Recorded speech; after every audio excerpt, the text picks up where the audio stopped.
పూర్తిగా కూడా తెలంగాణ సమాజానికి, తెలంగాణ ప్రభుత్వానికి, సభ్య సమాజానికి సిగ్గుచేటైనటువంటి ఒక విషయం అని చెప్పని ఈ సందర్భంగా బీఆర్ఎస్ పార్టీ తరపు నుండి మేము తెలియజేస్తా ఉన్నాం. గతంలో పీసీసీ అధ్యక్ష పదవి, ప్రదేశ్ కాంగ్రెస్ కమిటీ అధ్యక్ష పదవి ఓ 40-50 కోట్ల రూపాయలు ఖర్చు పెట్టి కొనుక్కున్నాడని చెప్పని సాక్షాత్తు తన సహచర మంత్రివర్గ సభ్యుడు, కాంగ్రెస్ పార్టీ సీనియర్ నాయకుడు అయినటువంటి కోమటిరెడ్డి వెంకటరెడ్డి గారు అన్నటువంటి ఒక విషయం మీడియా వాళ్లకు తెలుసు, ప్రజలందరికీ కూడా తెలుసు. నేను మరొకసారి గుర్తు చేస్తూ ఉన్నాను. అయితే కోమటిరెడ్డి వెంకటరెడ్డి గారు అన్నటువంటిది నిజము అని చెప్పని వాళ్ళ నేషనల్ హెరాల్డ్ కేసులో ఈ ఛార్జ్ షీట్లో ప్రూవ్ అయిపోయింది. ఎందుకంటే పీసీసీ అధ్యక్ష పదవి ముఖ్యమంత్రి కాకముందే, ముఖ్యమంత్రి పదవిలో కూర్చోనకముందే తాను పీసీసీ అధ్యక్ష పదవి కోసమా అన్నట్లుగా తోటి నాయకులందరినీ ప్రోత్సహించి తాను డబ్బులు పెట్టడంతో పాటుగా మిగతా వాళ్ళందరినీ కూడా డబ్బులు పెట్టండి, పెడితే మీకు పదవులు ఇప్పిస్తా అని చెప్పని లాలూచి పడ్డడు అని చెప్పని స్పష్టంగా ఛార్జ్షీట్లో పేర్కొన్నట్టుగా మనం వార్తలన్నీ వింటా ఉన్నాం. అంటే కోమటిరెడ్డి వెంకటరెడ్డి గారు ఆ రోజు ఏదైతే 40-50 కోట్లు పెట్టి పీసీసీ అధ్యక్ష పదవి కొనుక్కున్నాడు అన్నాడో, విహెచ్ గారు లాంటి వాళ్ళు కూడా ఈ మాట అన్నటువంటి ఒక విషయం నాకు గుర్తుంది. ఇవన్నీ కూడా మరొక్కసారి వాళ్ళ నేషనల్ హెరాల్డ్ కేసులో ఎన్ఫోర్స్మెంట్ డైరెక్టరేట్ వేసినటువంటి ఒక ఛార్జ్ షీట్ ద్వారా ఇవన్నీ కూడా ప్రూవ్ అవుతున్నాయి. దీనికి రేవంత్ రెడ్డి గారు ఏం సమాధానం చెప్తారు?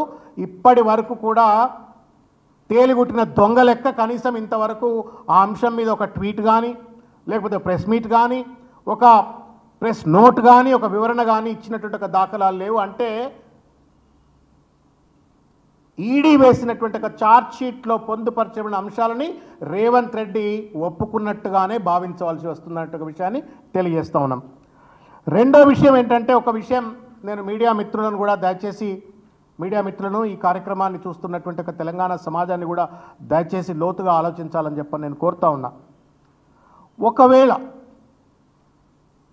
సాక్షాత్తు ఈ రాష్ట్రానికి పెద్ద ముఖ్యమంత్రి, మనందరికీ పెద్ద కుర్చీలో కూర్చున్నటువంటి ఒక వ్యక్తి, రాజ్యాంగబద్ధమైనటువంటి ఒక పదవిలో కూర్చున్న వ్యక్తి, భారత రాజ్యాంగం మీద ప్రమాణం చేసి అవినీతి రహితంగా అందరికీ ఆదర్శవంతంగా పరిపాలన అందిస్తా అని చెప్పని కుర్చీలో కూర్చున్నటువంటి ఒక వ్యక్తి గతంలో ఓటుకున్నట్టు దొంగ కావచ్చు, భూ సెటిల్మెంట్లు కావచ్చు, ఆర్టీఐ సెటిల్మెంట్లు కావచ్చు, ఇవన్నీ పక్కకు పెట్టిన తర్వాత భారత రాజ్యాంగం మీద ప్రమాణం చేసి కూర్చున్న తర్వాత ఆ వ్యక్తి ఒకవేళ లంచగొండి అని చెప్పని తేలిన తర్వాత మీరు చెప్పండి, ఆయన కింద పనిచేసేటువంటి ఒక ఐఏఎస్లు కానీ, ఐపీఎస్లు కానీ, సెక్రటరీలు కానీ, సెక్రటేరియట్లో పనిచేసే ఉద్యోగస్తులు కానీ ఆయనకేమైనా గౌరవం ఇస్తారా?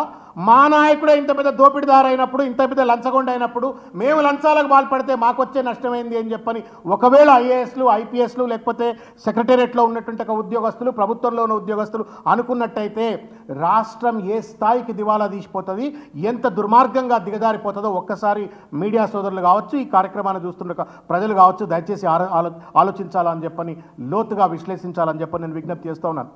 మనం అందరం గుడికి పోతాం, మనమందరము పవిత్రంగా భావిస్తూ గుడికి పోతాం. ఆ గర్భగుడిలో ప్రవేశించేటువంటి ఒక అధికారం ఒకే వ్యక్తికి ఉంటుంది.